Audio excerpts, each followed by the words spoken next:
It's my 1997 Suzuki Sidekick. It's 100% customed, as you can see, and just the paint job alone is all Raptor lined, super aggressive. Got wheel adapters on there with insets. I can't remember exactly what the inset was on those. They're pretty aggressive though. That way I didn't have to do wheel spacers. That's hard on your bearings. And then the roof rack I got up here, 100% custom. To fit inside these little gussets right here, I had to make my own rivets, and kind of hard to tell. Right there where my finger is, you can kind of tell there's a bolt right there and bolt on this side. And that was probably the hardest thing to do on the Sidekick, to be honest. It's squaring it off, and something that's not squared, especially the roof of this thing, was pretty difficult. I don't even think it's 100% squared, to be honest, but it makes it look a lot better, and I enjoy it. Obviously I can put a lot more stuff up here with these little roof rack boxes. Love these things. These are just the cheap Plano ones, and I weather sealed them. They're absolutely amazing. They haven't let me down yet. And then you can kind of see how the wheel sticks out a little bit, and that's 100% without spacers. I didn't, like I said before, I didn't want to use spacers because how bad they are on your bearings. And then this is the rear tailgate, which is a swing out gate. I've already unlatched it to make it a little easier. It's hard to do one-handed. And this right here is a rack from an old refrigerator. Took that off, and obviously paint didn't stick to that very well, so I'm gonna have to grind that down or something. But swings all the way out, which makes it really nice because my door swings open too, so I had to get this all the way over here just so I could open my door all the way. So the pivot point down there, and that's from a Jeep. Most of the parts that are on this thing that I didn't have to make myself are from Jeeps. I just had to weld on my own brackets and pieces to the frame down there. And if anybody has any questions about that, I can go over that further detail someday. Did the aftermarket taillights. I am not a fan at all. They leak so bad. The weather stripping on them is not very good. I'll probably go back to stock and just make them look a lot nicer. And then this is our rear door that I have built and installed a table on. It was actually pretty easy. I still haven't done the little part here to keep it held up. I just want to use magnets, the earth magnets or something, to make it look a little bit better. But that's the table right there, and that turned out pretty cool. I like this thing a lot. And this just held up with some stainless steel wire. And then I got the back right here where I put some of my kitchen supplies when we're out camping. So I cut out this whole edge around here, which is still weather sealed and everything, which is pretty nice, and makes it so I can put, like you can see, like little bottles of oil and some kitchen utensils. I'll eventually make that look a lot nicer with some more kitchen supplies. But yeah, this thing is handy as heck to have when we're out camping. And it just goes up like that. Put the wire, tuck it back in there so it's not just dangling out.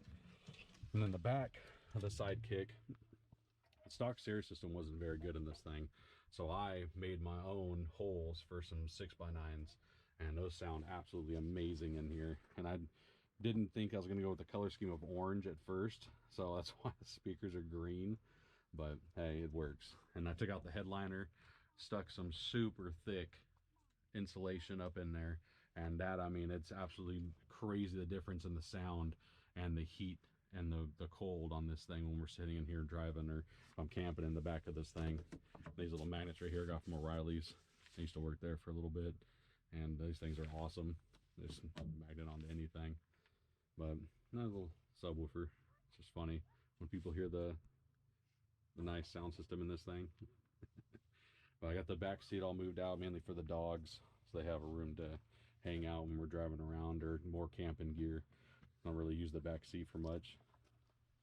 But you know, this side, you can kind of see the rest of where the rooftop boxes are and how I got those installed.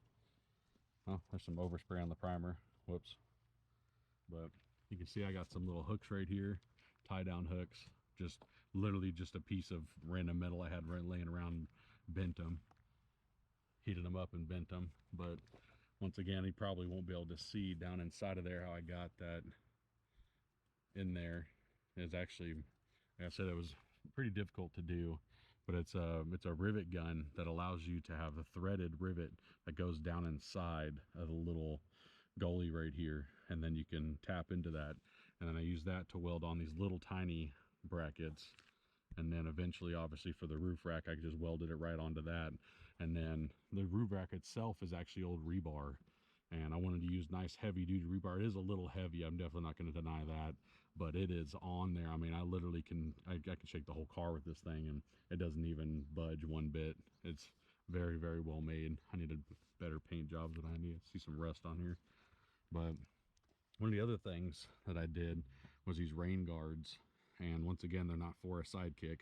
I had to make them myself out of a rain guard from like a Jeep or something. I don't remember what car I used them from, but they're on there and they're awesome. Good old 3M tape, sticks to anything. And then kind of see the color scheme of the Sidekick. Followed that body line down there with the black, and then this orange was actually not supposed to be orange. Mixed up Raptor liner. I sprayed it myself, and I did my own mix, and I guess I didn't mix the color properly, and it was supposed to be like a sand color, but I came with this orange, and it's been that way ever since, and I actually love it. I think it's a great color. You can see here the difference in the aggressiveness right here, and then over here it's not so aggressive. It's like a lot softer, but works good. And then the front bumper here, one of the things I'll talk about, because I'm sure somebody will mention it, is I did not measure this properly. So this bumper right here was from a Jeep as well, and to get it to mount to my old frame, I pretty much just cut off the old bumper and then made a little bracket here that I could bolt on and off to the frame. But clearly, as you can see, I did not measure it very well. I mean, it's at least a good 6 inches further than it's supposed to be. I'll eventually get that done. And then got a worn winch, probably my favorite winch. Nothing wrong with Badlands. The winch came with the bumper, so I just kept it on there. And then these little lights are nice, extremely bright. I'll get to the engine in a second. I've done a lot of engine work to this thing. It's pretty cool. And I've upgraded all the suspension on here. Well, probably hard to see with the sunlight and all that stuff, but it's got beefier tie rods, bigger A-arms. Pretty much all the hardware in there has all been beefed up. And then this is the other light bar that I had to custom make to fit to my rooftop cage that I made here. And because the brackets that they come with are obviously for a normal rooftop cage, and that's not going to work because the rebar's thinner than those. So I had to use some old tire rubber and kind of like stick it in there, but it works fine. I mean, it don't even budge one bit. And I also got more room up there in the front of the cage for more stuff. I mean, the rooftop boxes are pretty big. Kind of see them from this angle. They're pretty decent size. So to have the room up front and room in the back was actually pretty nice. But I wanted to make it to where I had a full length of the rooftop box, so you can kind of see how much it hangs over right there. It doesn't bother me one bit. I drive in the woods all the time, and I have never had it caught on a tree branch, nothing like that. So one of the questions I get asked a lot is about my engine, because I have completely stripped it of, try to open this up with one hand.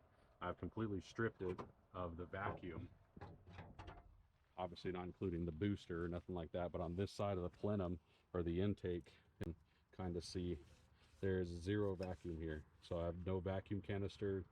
I have none of that stuff. I got a block off plate made right there. I got another block off plate back there for the EGR. I mean, this thing runs like a dream.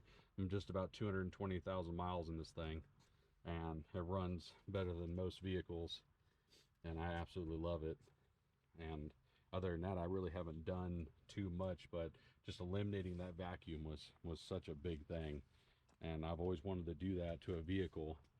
Good big help from a buddy of mine helped me out with that. He's a very good mechanic. I'm definitely no mechanic by any means, but he helped me out with that, and man, it was a big improvement on the way the vehicle runs. And some of the other upgrades I eventually will plan on doing is going to be an electric fan, because this thing does get a little warm sometimes, and maybe even a bigger radiator. So that'll be in the works. And the same goes for like just random upgrades of the Sidekick. Maybe do some body armor. I thought about doing some skid stuff down there. I really don't wheel this thing too much. It's more of an overlander than it is a wheeler. I have a wheeler, which I'll show in the channel eventually, and that's my Jeep. I have a 98 Jeep that's got a ton of work done to it, and that thing is it's just a fun vehicle to drive around and go in the woods. But this thing, just for day camping or even for a few days, is I can load this thing up. Like, the amount of stuff I can fit up there is pretty crazy. But just for a day camp or taking the family out, who I'm sure you guys have heard in the background, and the dogs, which are running around somewhere. One of the dogs found a carcass earlier. He's spreading it around, dragging it everywhere. But just taking the whole family out, I mean, this thing is perfect. But this rear bumper back here, I was really stoked for it. I got it on Amazon, and it said it fits a Jeep, so I measured it, and it fit mine. I mean, it doesn't stick out at all. And it is absolutely amazing. I've loved it. I've towed with it and everything. And it's some cheap Amazon, like, rear bumper, and it is so much fun. Like, I can do so much stuff with that. I originally tried to put a basket back here with ones you attach to one of these, and that is one of the bounciest things in the world. So I took that off immediately. Obviously, that was not fun. And these old D shackles, man, these things are awesome. Once again, Amazon, didn't cost me very much at all. Lost the other one wheeling. Don't remember where the heck that happened. But so I knew I wanted a basket back here for my jerry cans and the fuel and water. And one of these days when I get loaded up and we go out camping, I'll have to take you guys with me so you guys can see how I load this thing up and just how it drives so well. And just everything sits on there extremely well. The only thing that I was worried about is when I stuck this on here is when it was bouncing. You'll see it here when I close this thing up again. When it bounces, it rides really close to my window. And I'll kind of show you what I'm talking about here. So when I got this thing locked in there, locked down there, and works pretty good. I just need two hands to do it. But when I got this thing loaded up, you can kind of see how close this thing sits to my window, and I just got to get some rubber guards in there so when I'm bouncing, you can kind of see it right there. So that's where it would be locked. That bounces too close to my window, so eventually I'll get some rubber made for that and get that so where I'm not having to worry about that hitting my window. And I shot out that rear window, that Suzuki window. I could probably get a new one, but then I'd lose my Suzuki symbol most likely. I don't want to do that. I don't feel like putting on vinyl stickers. But that is the majority of the Sidekick. I'm sure you guys will be seeing plenty more of it. Get a nice little view of the tires right here. Oh, there's one dog. That's Loki. You'll see him in the channel several times. He's a goofy dog. And then Thor, he's running around somewhere.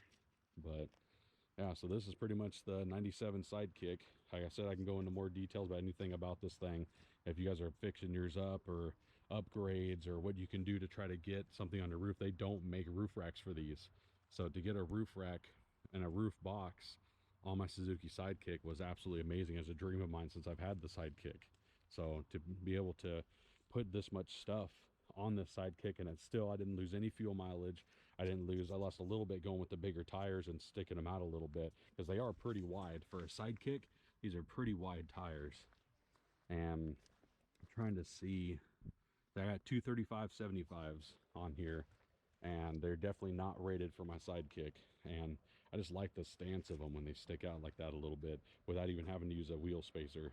So I love it. But if you guys want to have any questions about the Sidekick or what you can do to improve yours or where I got this bumper, I'm sure I can go back in my Amazon history. It's been like a year now since I put that on.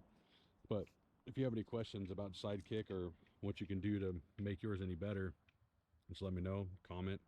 I'll be pretty responsive. It's a brand new YouTube channel, and it's Squatch Northwest. I'm Mitch, and I'm sure you'll see the family in the Sidekick and in the channel. So hopefully stay tuned and we'll get some more content out for you guys. And we're parked out here next to the river. It's the Chetco River. We're out here in Oregon, and it's a beautiful place where we live. And obviously, if you guys don't live in somewhere like this, and hopefully you can enjoy it through the YouTube channel. We came wheeling through here. These little, like, I don't know how to zoom in with the GoPro, but we came through that nice little puddle over there, and I slowed down a little bit because it was just above the tires. So I didn't want to push it too hard in this little Sidekick. And yeah, if you guys need anything or have any questions, let me know. Thank you.